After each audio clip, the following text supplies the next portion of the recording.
NEET 2026 യോഗ്യത നേടിയ പെൺകുട്ടികൾക്ക് നഴ്സിംഗ് പഠിച്ച് പൂർണ്ണമായിട്ടും ഫ്രീ ആയിട്ട് നഴ്സിംഗ് പഠിച്ച് മിലിറ്ററിയിൽ ജോലി ചെയ്യാം.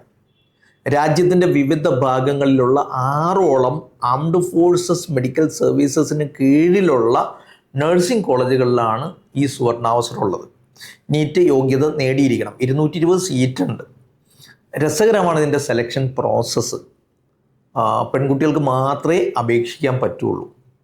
ഈ ഇൻസ്റ്റിറ്റ്യൂട്ടുകൾ വരുന്നത് ഒന്ന് ബാംഗ്ലൂർ, മറ്റൊന്ന് മുംബൈ, പൂനെ, ഡൽഹി, കൊൽക്കത്ത, ലക്നൗ ഈ സ്ഥലങ്ങളിലാണുള്ളത്.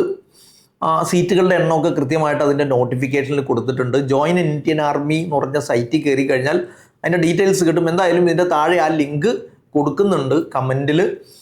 ശ്രദ്ധിക്കേണ്ടത് ഫിസിക്സ്, കെമിസ്ട്രി, ബയോളജി, ഇംഗ്ലീഷ് 4 സബ്ജക്റ്റുകൾ പഠിച്ച് 50% മാർക്കോടെ ജയിച്ചവരായിരിക്കണം. 50% മാർക്ക്. ഇനി ഏജ് പറയുന്നത് 2001 ഒക്ടോബർ 1-നും 2009 സെപ്റ്റംബർ 30-നും ഇടയിൽ ജനിച്ചവരായിരിക്കണം. എന്ന് വെച്ചാൽ 17-നും 25-നും ഇടയിൽ പ്രായം. ഈ ഡേറ്റ് കൂടി കണക്കാക്കിയിട്ടാണ്, ആ 2 ഡേറ്റും കൂടി എടുത്തിട്ടാണ് പ്രായം കണക്കാക്കുന്നത് കേട്ടോ. അതുകൂടി ഉൾപ്പെടെയാണ്. ദെൻ ഒരു 152 സെൻറ്റിമീറ്റർ ഉയരം ഉണ്ടാവണം, അതിൽ കുറയാൻ പാടില്ല. ഈ 17 വയസ്സ് 18 വയസ്സിന് മേലെ വരാത്ത ആളുകളാണെങ്കിൽ, 17-നും 18-നും ഇടയിൽ 18 തികയാത്തവരാണെങ്കിൽ ഈ ഉയരത്തിൻ്റെ കാര്യത്തിൽ ഒരു 2 സെൻറ്റിമീറ്റർ ഇളവ് പറഞ്ഞിട്ടുണ്ട്.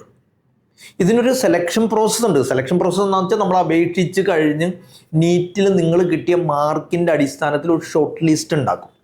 ഈ ഷോർട്ട് ലിസ്റ്റ് ഉണ്ടാക്കി കഴിഞ്ഞാൽ അതിൻ്റെ ബേസിൽ ഷോർട്ട് ലിസ്റ്റ് ചെയ്ത ആളുകൾക്ക് ഡൽഹിയിൽ പോയി ഒരു സെലക്ഷൻ പ്രോസസ്സിൽ പങ്കെടുക്കണം. ആ സെലക്ഷൻ പ്രോസസ്സ് എന്ന് പറഞ്ഞാൽ ആദ്യം ഒരു കമ്പ്യൂട്ടർ ബേസ്ഡ് ടെസ്റ്റ് ഉണ്ടാകും. ഈ കമ്പ്യൂട്ടർ ബേസ്ഡ് ടെസ്റ്റ് എന്ന് പറഞ്ഞാൽ test of general intelligence and general ഇംഗ്ലീഷാണ്.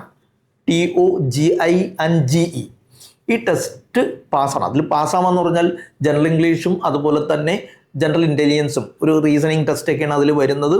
2 മാർക്കാണ് ഓരോ ചോദ്യത്തിനുള്ളത്. നെഗറ്റീവ് മാർക്കിന് എന്ന് വെച്ചാൽ തെറ്റിപ്പോയാൽ 0.5 മാർക്ക് കുറക്കും. ദെൻ സെലക്റ്റഡ് ആയി കഴിഞ്ഞാൽ അപ്പോൾ ഈ CBT പാസ്സായി പിന്നെ അടുത്തത് ഏതാ? അതൊരു സൈക്കോളജിക്കൽ ടെസ്റ്റാണ്. മിലിറ്ററി മാനദണ്ഡങ്ങൾ വെച്ചുകൊണ്ടുള്ള സൈക്കോളജിക്കൽ ടെസ്റ്റ് കഴിഞ്ഞാൽ ഒരു ഇൻ്റർവ്യൂ ഉണ്ടാവും. ഇൻ്റർവ്യൂ കഴിഞ്ഞിട്ട് പിന്നെ മെഡിക്കൽ ഫിറ്റ്നസ് ടെസ്റ്റും കൂടി കഴിഞ്ഞിട്ടാണ് സെലക്ഷൻ വരുന്നത്. ഈ സെലക്ഷൻ പ്രോസസ്സൊക്കെ കംപ്ലീറ്റ് ചെയ്ത് കഴിഞ്ഞ് സെലക്റ്റഡായി 4 കൊല്ലം BSc നഴ്സിംഗ് പഠിച്ച് കഴിഞ്ഞ് പുറത്തിറങ്ങുന്നത് നിർബന്ധമായിട്ടും മിലിറ്ററിയിൽ സേവനം അനുഷ്ഠിക്കണം. ശ്രദ്ധിക്കുക, ഇത് അപേക്ഷിക്കാനുള്ള ലാസ്റ്റ് ഡേറ്റ് ജൂലൈ 31 സൈറ്റിൽ കയറി കഴിഞ്ഞാൽ നിങ്ങൾക്ക് അപേക്ഷിക്കാം. അതോടൊപ്പം നിങ്ങൾ ശ്രദ്ധിക്കേണ്ട ഒരു കാര്യം, 200 രൂപയാണ് അപേക്ഷാ ഫീ പൊതുവെ എല്ലാവർക്കും. അതേസമയത്ത് പട്ടികജാതി പട്ടികവർഗം SC/ST കാൻഡിഡേറ്റ്സിന് ഫീസില്ല. കൃത്യമായി യഥാസമയത്ത് അപേക്ഷിച്ച് ഈ സുവർണാവസരം മുതലാക്കുക, നേടിയെടുക്കുക. ആശംസകൾ. Career Guru, moulding your future.